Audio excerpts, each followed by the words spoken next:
Identidade cultural europeia. Mito ou realidade?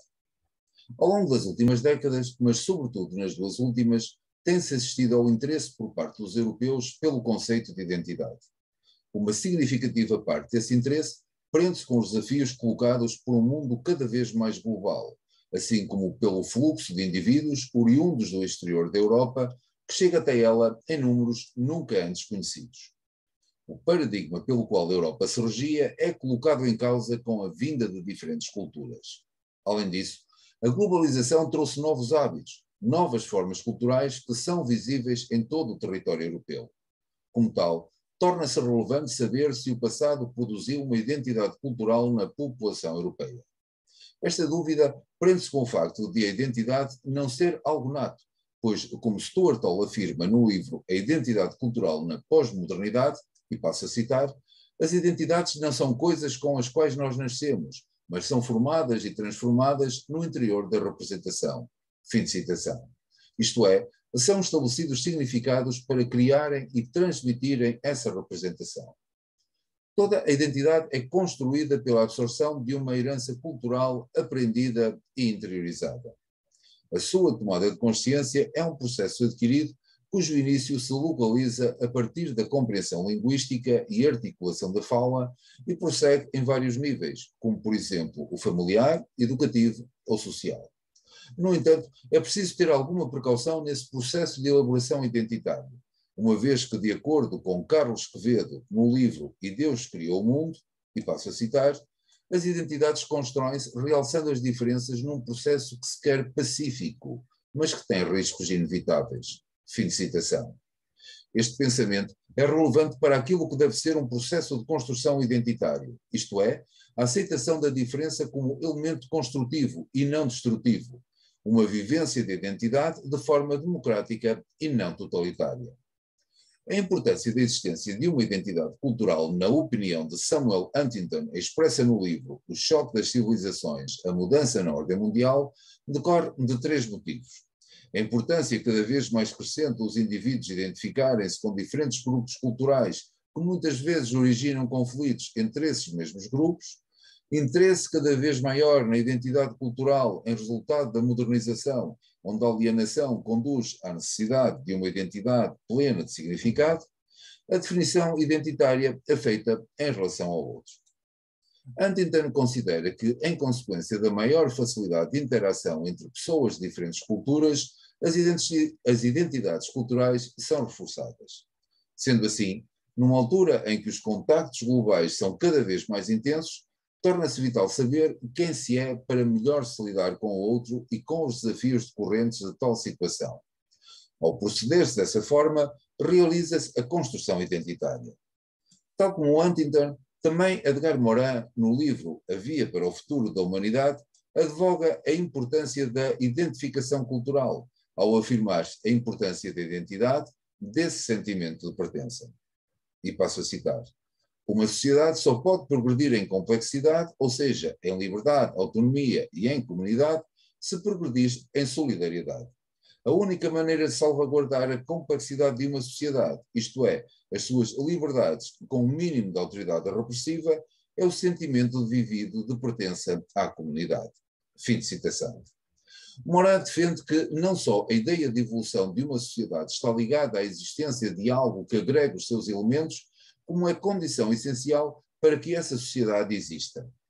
No livro Um Tratado sobre os Nossos Atuais Descontentamentos, Tony Judt considera que o sentimento de pertença a uma identidade europeia está alicerçado numa memória coletiva, onde a consciência daquilo que é comum e do que é diferente foi a cola que uniu os europeus ao edificar o seu sentimento de pertença.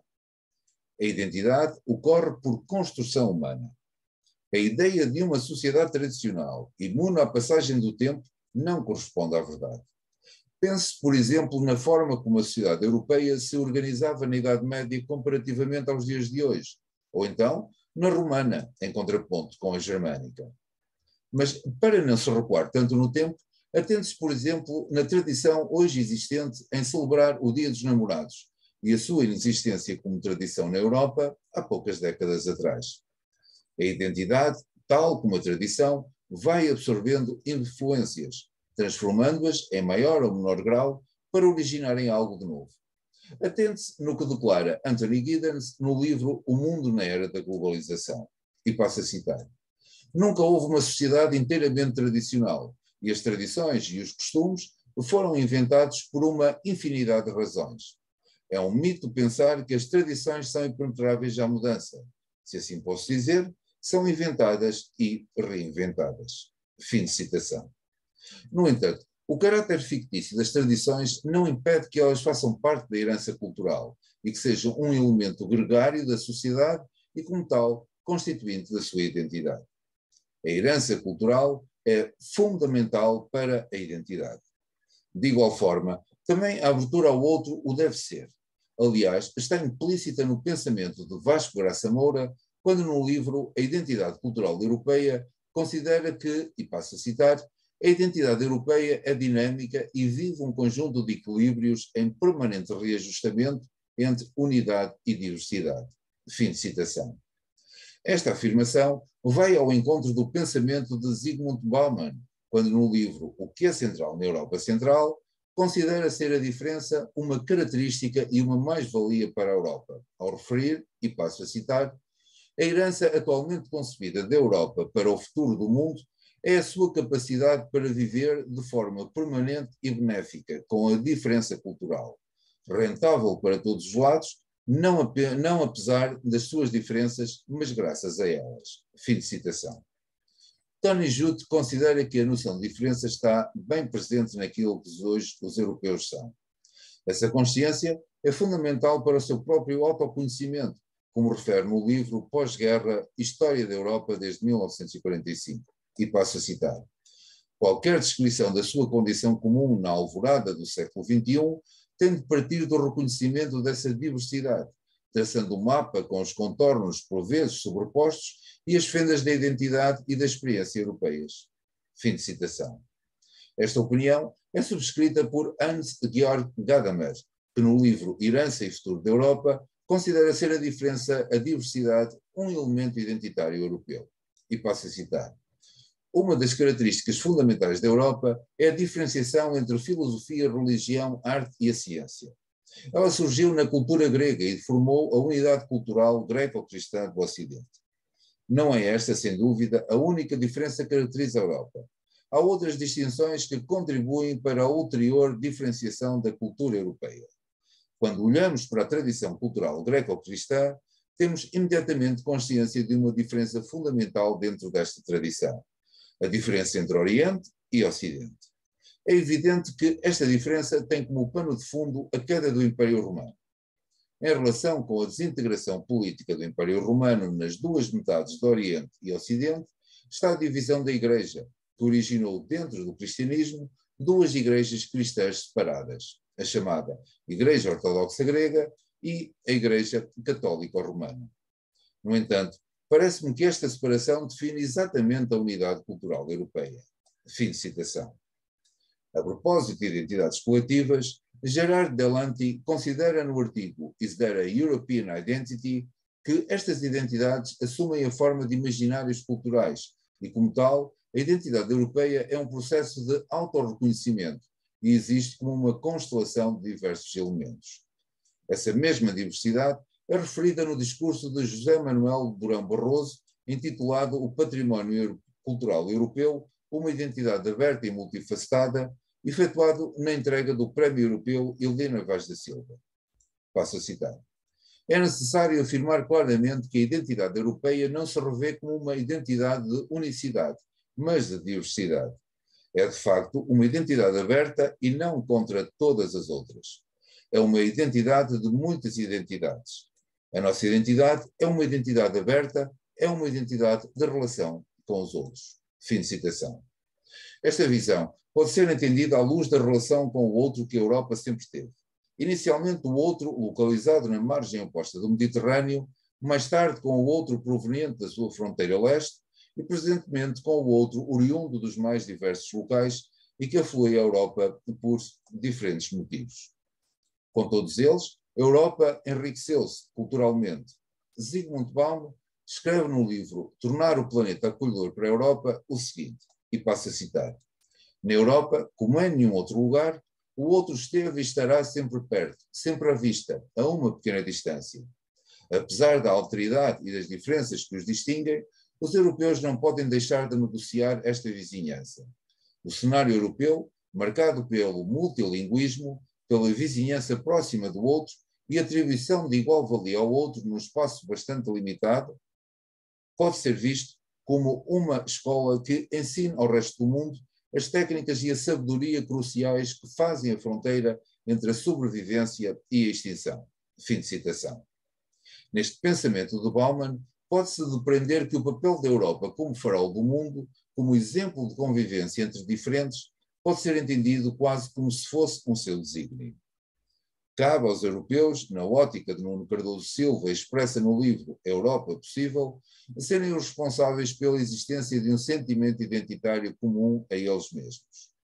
Esse sentimento tem de assumir de dentro para fora. Os europeus precisam de se ver como tal e não esperarem que sejam o outro a identificá-los. E o que se pode ver ao olharem para si mesmos? O percurso desde a Antiguidade Clássica até ao presente mostra a existência de um fio condutor que tem início numa matriz judaico-cristã e greco-romana germânica. Foram estes elementos que deram à Europa a sua base religiosa, ética, política, administrativa, legal, filosófica e científica. Contudo, não se deve ignorar a enorme influência exercida pela cultura islâmica.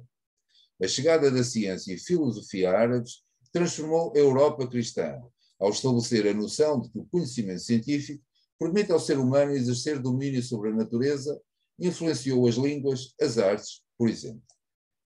Pense na forma dos algarismos que sucederam aos utilizados pelos romanos, e logo aí se encontra a influência árabe. Aliás, a Europa deve aos árabes o conhecimento que estes lhe transmitiram para a navegação marítima, que permitiu às embarcações europeias sulcarem os diferentes oceanos e trazer ao conhecimento da Europa outras gentes, outras paisagens, outras culturas. No entanto, não se pense que foi unicamente com os muçulmanos que os europeus recolheram influências que tomaram como suas. O contacto com outros povos mais distantes, a partir do Renascimento, continuou a possibilitar a vinda de elementos externos que foram introduzidos na cultura europeia. Todo este legado constitui a gênese da herança cultural que os europeus reconhecem como partilhada entre si. Em conclusão, verifica-se a existência de uma identidade cultural europeia ao nível institucional através da União Europeia. Desde documentos a elementos simbólicos, passando por programas de mobilidade para jovens ou de diálogo intercultural, são vários os casos em que a existência de uma identidade cultural europeia é visível, promovida e incentivada. Também a sociedade europeia reconhece a existência de uma identidade cultural comum. Isso é visível nos resultados de vários inquéritos realizados pela Comissão Europeia ao longo dos anos. Por exemplo, a sua opinião sobre a União Europeia e os valores que ela representa é positiva e sentem-se seus cidadãos. Os europeus consideram que a existência de uma geografia, cultura e história comuns são importantes para a existência de uma identidade cultural que os identifique. Reconhecem um passado partilhado e um desígnio que os agrega. Além disso, os europeus identificam uma identidade cultural própria quando estão junto de indivíduos oriundos de outras partes do mundo. Essa percepção é aumentada através do contacto com o outro, que faz com que certas divergências tidas em solo europeu passem a ser pontos de união fora dele. A identidade cultural europeia existe e, ao mesmo tempo, está a ser construída. Isto acontece porque as identidades não são estáticas e vão se adaptando às diferentes situações através de transformações endógenas ou pela incorporação de fatores exógenos. É uma identidade fragmentada e, como tal, muitas vezes com elementos que se contradizem e que lida com transformações que ocorrem de forma cada vez mais rápida. Marcada pelo inconformismo e pela busca pelo progresso, a identidade cultural europeia é caracterizada, em primeiro lugar, pela existência do Estado-nação e uma forte ligação dos europeus a ele, muito mais vincada do que a Europa. Contudo, a existência de uma identidade cultural europeia não implica a supressão de uma identidade nacional, tal como esta não implica a eliminação de uma identidade regional.